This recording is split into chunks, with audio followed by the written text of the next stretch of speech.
Max, what do you want for dinner? Justice.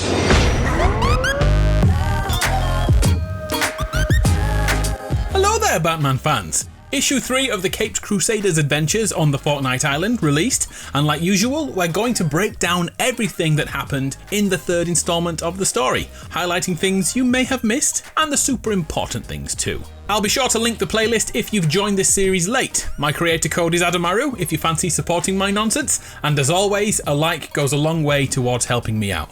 Anyway, back on point. Let's break down issue 3 of Batman Fortnite Zero Point. 2 weeks ago, we watched Batman and Catwoman team up to give Selina the Vic Roy, and hopefully escape the loop. Right away, this episode is a special one. Look at those dialogue panels. Almost the entire issue is written from the perspective of a person outside the loop watching Batman on the island. We aren't given details on who they are. I'm going to assume it's an IO employee, but keep in mind this isn't confirmed just yet. We pick up the story as Batman is beating the living hell out of all the other combatants. And look, there's my girl Penny. The message reads, Inter-office memo, from loop observation to PsyOps. Subject, I'm worried about the Batman. The message is sent by someone whose job it is to watch Fortnite. It'd be like watching Twitch 24 hours a day. Not a bad job. But the thing which is most interesting is who the memo is to. PsyOps. PsyOps is a shorthand way of saying psychological operations. This is the process of changing people's behaviour to suit those making the decisions. A form of manipulation. We won't delve into that, that's a topic for another time. Right now, we know someone is outside the loop dictating what happens inside the loop. Batman in this issue is totally focused on escape by winning the game and being the last person standing. He continues to write notes to himself on his armour, and thanks to that he makes a weapon to give himself an unfair advantage. Technically, Batman is using hacks right now. I'm the hacker man. In every issue so far, Batman has cheated. First teaming with Catwoman, and now using hacks to make his weapon OP. Batman retains his emotions in between rounds, and this is key to him being so driven to win. The person watching comments, it feels personal. And in the following panel, the IO official asks if the emotional memories can be wiped. This is followed up by saying that immobilizing someone's feelings in the loop impacts their fighting ability, their skill, their edge. Noting that they have an agenda for Batman to follow. Get this, they want Batman to escape the loop, but he's doing it too quickly and may succeed before they're ready for him. Batman is unbelievably efficient at defeating enemies on the island. Every storm circle, he stays at the centre of it. Keep on running, Batman. A new memo pops up. Loop Observation is now speaking to acquisitions. Those are responsible for finding and recruiting assets into Fortnite. And they have a solution to slow down Batman. A new asset joins the fight, wielding a katana and moving like a ninja. Batman may have found his equal. The asset is Snake Eyes. As a brief history lesson, Snake Eyes is from the G.I. Joe universe, who, after saving a princess in peril, is given the name Snake Eyes and trained to be a badass ninja. He's the first gaijin in the clan. Other versions of his backstory see him serving in the Vietnam War. Here's a key bit of lore. Snake Eyes will feel quite at home on the island because he cannot speak. He was shot in the throat in the Resolute storyline many years ago. Remember that he's mute. It comes up later. The Observer knows how perfectly matched Batman and Snake Eyes are. Perfect attacks are followed by perfect blocks in a battle which lasts the entire length of a loop, 22 minutes. Oh, and a quick note that the run of Batman being smashed in the face continues. Just like Harley Quinn last episode, Snake Eyes hits a headbutt which would break most people's noses. But not Bruce. You know why. Because I'm Batman. The fights are stopped by the storm, and every 22 minutes the battle begins afresh, in a brand new loop. Something had to change. Batman tries to bring back an old favourite vehicle. Do you remember its name? Yeah, it's the Quad Crasher. Good little Easter egg there. Snake Eyes and Batman's battles become so epic and huge that all the other characters in-game completely stop fighting and choose to watch these two titans fight instead. This page is full of Fortnite characters you'll recognise. What's super interesting is the characters that don't belong to Epic Games in this issue. In addition to Batman and Snake Eyes, we can see a Fortnite Psycho straight out of Borderlands. And here, look at the shadowy outlines. A dual-wielding character which looks a lot like Deadpool, a Marvel character in a DC comic book. Deadpool was actually based on Deathstroke, who will soon be part of this story too. But the cameo, which I'll probably put on the thumbnail, is here.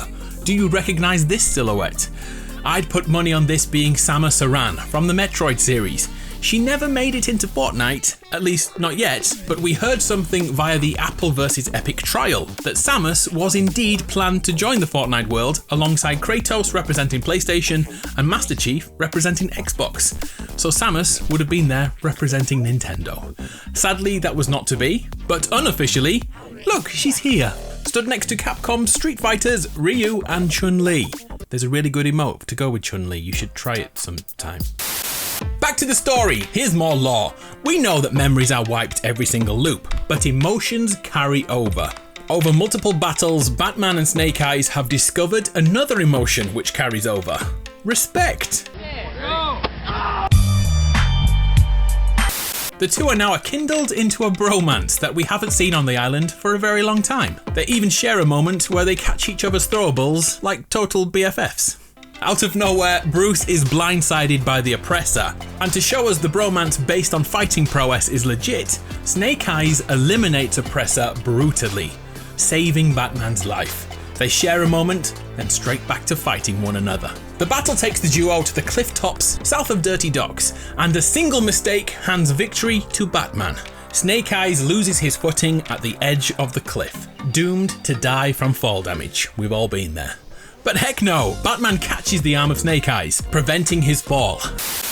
You son of a... Batman. Had enough? The person watching looks like they've hit their face on the keyboard right now and writes Orazagarjik, which is quickly deleted from the conversation. Now here's a bombshell of information. Remember in issue 1 when Batman tried to use sign language to talk to Ruckus? That failed. And also, remember Snake Eyes is mute? Well, take a look at this. Batman and Snake Eyes pause their fight for a moment to speak to each other in sign language. A frantic email is sent by the Observer to Archives to try and decipher these hand signals. Both of these characters are American, so I'm going to assume they are using ASL, American Sign Language, which means my limited knowledge of British Sign Language may be useless here. So I'm going to assume Batman says this. If you do know what these gestures mean, please let me know and I'll pin your comments below. Snake Eyes looks to be saying voice, but even the person observing doesn't know the language. They deduce this sign language is used on multiple worlds and dimensions. Batman kinda looks like he's asking Snake Eyes to leave the circle willingly. The panic of the Observer now reaches fever pitch as Snake Eyes understands Batman's theory and the two share a bro moment. Snake Eyes walks into the storm to give Batman the Vic Roy. This moment is overshadowed by the memo circulating around I.O. This time, all senior partners are copied in. Things just got serious. Snake Eyes looks back as Batman shows his respect and gratitude. Snake Eyes is eliminated.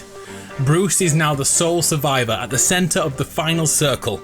He will break out of the loop in a few moments. The Observer warns of Batman's impending arrival and wishes those who will face him the best of luck. Batman did it, he survived, he is now out of the loop, but this adventure is just about to change. Escaping the 22-minute loop was the easy part. Batman looks up to hear the first voice he's heard in weeks. Don't do anything stupid. Catwoman is being held hostage by Deathstroke, who proclaims, no sudden moves or she's dead. To be continued in part 4 of the 0 Point storyline. A few things to quickly note. Back in issue 1 and the mysterious figure who pushed Batman into the void, we are now 100% certain it was Deathstroke. Deathstroke somehow broke out of the loop either by winning or maybe something else we haven't considered yet. But the thing I was wondering all along was if the island would change when outside the loop. But judging from this first look, the island is the same. From this point forward, Batman and the cast will have use of their voices again and no longer be controlled by a wipe every 22 minutes. But we don't know if they have their memories back already or they'll regain them over time, or maybe never. So many questions about the Observer and how they knew he would escape the loop. Here's my crazy guess. Midas Rex. I think he's the key here. He broke the loop before, so maybe he's the mastermind at work. I can't wait to find out. I'm Adam from PlayStation Grenade. Here's a bunch of legends who made this series possible by using my code ADAMARU in the store. Thank you so much. I truly appreciate it. See you next time.